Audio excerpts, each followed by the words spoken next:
Welcome to your Optimal Personal Economy podcast with Justin Bennett. Your personal economy is your ability to create, protect, preserve, and utilize your wealth, your financial world. Justin will share strategies and stories to help you optimize your personal economy. Now, on to the show with Justin Bennett and co-host Matt Halloran. Hello and welcome to another podcast with Justin Bennett. It is very important to plan for the future, and that's really what a planner is supposed to do. But a lot of times planners don't realize that there are actions you can take now so that planning for the future is even better in lots of things. And that's what we're going to talk to Justin about today. So Justin, welcome to the show. Thanks, Matt. How you doing? I'm well, and you? Great. I'm great. Yeah, this conversation's an ongoing conversation. My observation and experience has been that most professionals in my business don't do planning. They're fairly reactionary and not proactive. So I think being able to provide good thinking to the clients that we serve, which allows them to be proactive and be in a position to make a decision today that's going to allow them to make a bigger decision in the future that's more effective, more efficient to them in their planning, becomes a really, really important part versus not doing something now and then trying to evaluate a decision in the future that they know that they're going to want to make, and then learning that they may not be able to do it, or it's going to be too hard for them, or whatever the circumstance may be. It's going to prevent them or challenge them from being able to do it. Okay, this is a little this is a little heady, dude. Can you give us an example of something a little bit more tangible that the audience will be able to sink their teeth into? Yeah, I can probably offer two specific examples, Matt. So why don't we start with one and then coach me to the second one. All right, sounds good. And I'll relate it to a conversation that I had recently this week. I have a really, really good client of many, many years, and he owns his own business. He owns a large portfolio of rental real estate that he's acquired on his own over the years. He happens to like real estate, and he also wants to, protect his family, and he likes the cash value component of whole life insurance. So he's been putting money into whole life insurance. And so we were doing a review with him recently, and he's looking to buy more properties. He's expanding his business. He actually went into a second business, and he may start a third business. Really successful guy. And he said, I think in the first quarter, Justin, I want to put away some more money into the whole life, get more protection, and beef up that cash value component that has been so great to me. And I said, I think that makes sense. Of course, I think that if you know that you want to do that now, right? And we know that there's the ability to put an intermediary step in place now that would allow for you to, with 100% certainty, act on that desire in the first quarter of next year. Like, why don't we look at putting that intermediary step in place? And he kind of looked at me a little perplexed, and I said, why don't we just make it really simple and put a few $1 million of convertible term life insurance in place? We know that you're healthy now. We lock that in, and then next year you can put of money into the whole life that you want just by virtue of converting the term. He's like, wow, that's probably worth exploring. So long story short, he ended up following me down that guided path. And then just the other day, he was trying to finalize everything. And he was like, well, so if I put some more into the whole life in the first quarter of next year, because again, I'm buying more real estate, my portfolio is increasing. I've got the second and maybe the third business now that's going to be launching.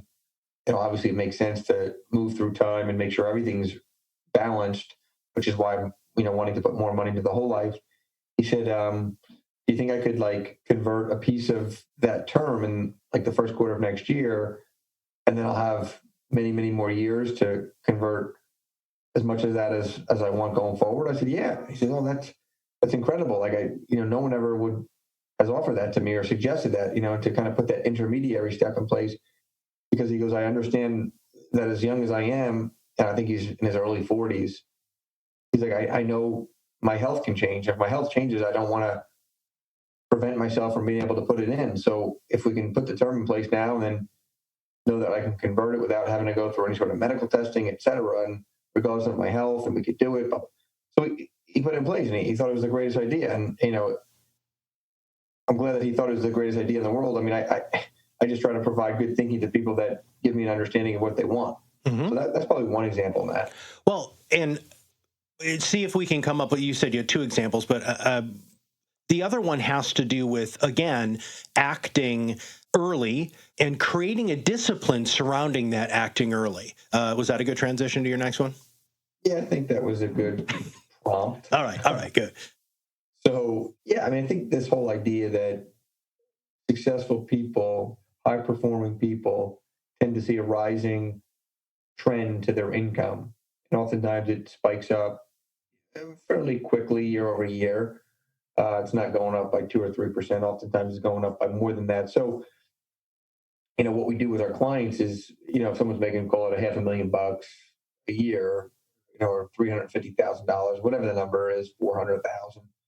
We make sure that there's administrative infrastructure in place that captures the proper amount of savings, new money savings off of their current income, with a clear understanding that their income, if it's at 400,000 now, over the next 2 or 3 years, could easily be at $600,000, $700,000, $800,000, because they're playing a big game and they have skill sets and concentration in a particular craft that's going to allow them to get there.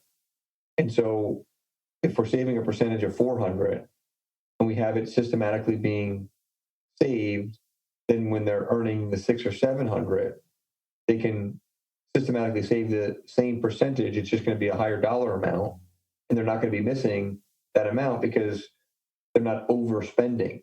So they're not even overweight saving; they're saving at a proper level. Most people underweight save and overweight spend. But in this case, we can just put some real simple infrastructure that allows 15 to 20% of their $400,000 income, or whatever the income may be today, to be systematically saved. They build a discipline, they build a structure, they build the desire to want to do it. And then when the income spikes up, they're spending some of the rising income. Let me be clear, they're definitely spending some of it today.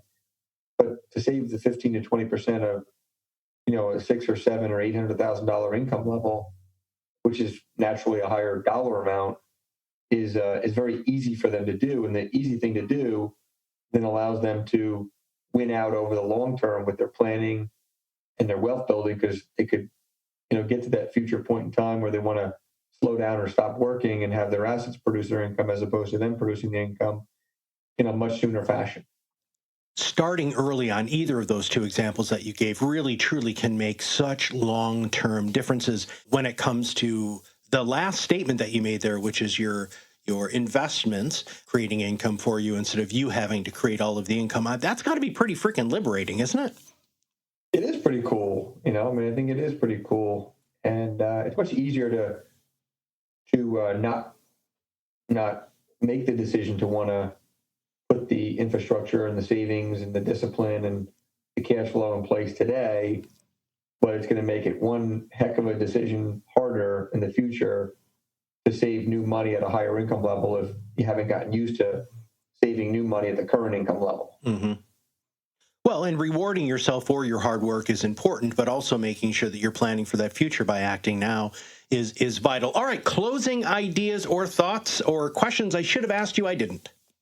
I think what we should just be aware of is that we might be focused on, a certain decision, a certain goal at some point in the future. And when we have the option, we could either sit around and do nothing to take an intermediary step to get to that goal, and then just let time pass us by. And then when we get to that point in time that we think it's appropriate, try to act on that goal, which there might be extenuating circumstances that prevent us from being able to act on that goal or that, objective or that desire that are completely outside of our control. Or we can put things in place that allow us to kind of move a little bit more easily towards that focus that we want to focus in on. And so when we're there, we could we could eliminate most circumstances that would prevent us from being able to act on it. And then that way, when we do it, we're just kind of like pressing a button, so to speak. And it's kind of seamless. It's kind of refreshing. It's fun. It's enjoyable. And it produces a really, really good result to the planning and in the future and the current. And I think people, if given the option, would love to be going down that road. They just need to have that road kind of mapped out for them. And I think we're pretty proficient in being able to do that, Matt. And if you are a person who's about to enter into their peak earning years and realize that you don't have that plan, that map in front of you, please make sure that you set an appointment and sit down with everybody at Bennett Financial Group, because it's really important to have that plan. It's hard in life when you have an idea on where you want to go, but you don't really know how to get there. Having a real plan in place can truly make all of the difference in the world. So, Justin, thanks for being on the show. Thanks, Matt. If you have not subscribed to the podcast, make sure you click that subscribe now button below. That way, every time Justin comes out with a new podcast, it'll show up directly on your listening device. And finally, if you do know somebody who needs to hear this podcast, all you have to do is click that share button. Super, super easy to be able to do that. And you will be able to help your friends and family truly live a better financial life. So for everybody at Bennett Financial Group, this is Matt Halloran, and we'll see you on the other side of the mic very soon. Justin Bennett is a registered representative of Park Avenues Securities, LLC, or PAS. OSJ 1150 Raritan Road, Suite 201, Cranford, New Jersey, 07016. Phone number 908-709-0020.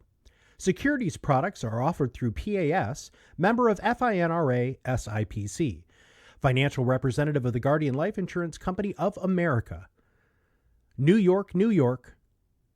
PAS is an indirect wholly owned subsidiary of Guardian. Bennett Financial Group LLC is not an affiliate or a subsidiary of PAS or Guardian.